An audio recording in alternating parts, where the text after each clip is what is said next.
One of the aspects of having teachers and coaches is the way they touch people's lives.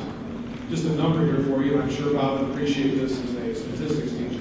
We've now had in 49 years 8,800 graduates.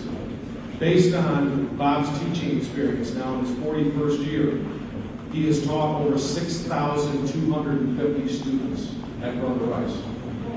Unbelievable accomplishment, a guy who has touched a tremendous number of lives.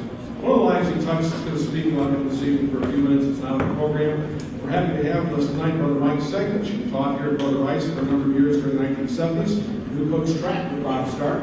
I asked him to come and speak a little bit, and Brother Seglich is here with us this evening.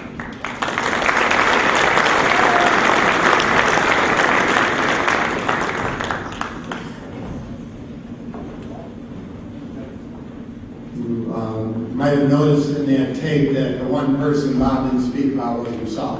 That's the type of person he is. Those of you who know him, and most of you know him well, he's taught over 6,000 students here at Brother Rice. You realize that Bob has kind of a reputation of a cut-up, maybe to put it very nicely.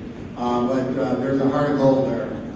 I was privileged when I came here to be told that I was going to be a track coach, which was a big surprise to me. But Brother Morrison, the principal at the time, and you I'm sure remember him, he said, "Do you know anything about track?" I said, "I watched the Olympics every 4 years." He said, "That's enough."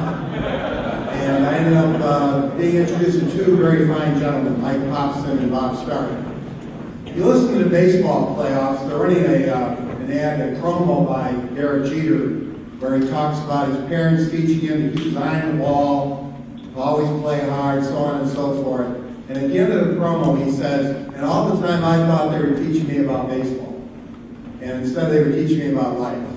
And that's what these men here that are all being honored tonight, that's what they've spoken about.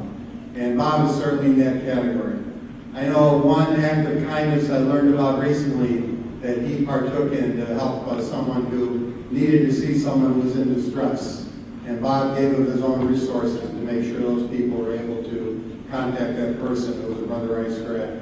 This past summer I was visiting here, and he and I went and visited a Brother Rice student, a former track performer for us, a track star actually, who's in prison. And we went and visited him and just tried to give a little solace there for a few moments.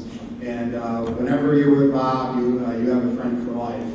He's been here for 49 years. He knows the history of Brother Rice High School, and he is Brother Rice High School.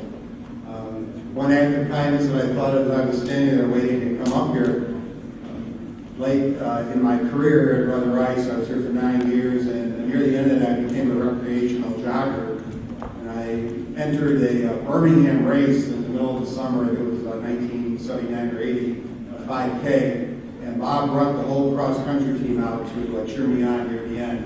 And if you've ever seen me run, some of you have, Coach Picasso remembers me fondly, you would know that I really needed some cheering on at that point. But that's the type of person Bob is. And I'll never forget one time speaking to his team about a warm down after an exercise and giving a whole lesson on lactic acid, which I still remember to this day, and I had no idea what that was up until that time.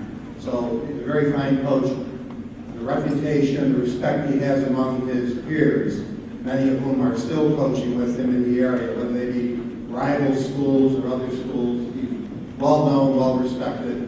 I'm sorry he couldn't be here tonight, and I'm flattered and honored that I can speak, say a few words on his behalf. Bob Stark's a good friend and one that I still consider someone who I'm always able to talk with, and taught me a lot about life, about teaching, and about coaching. Thank you.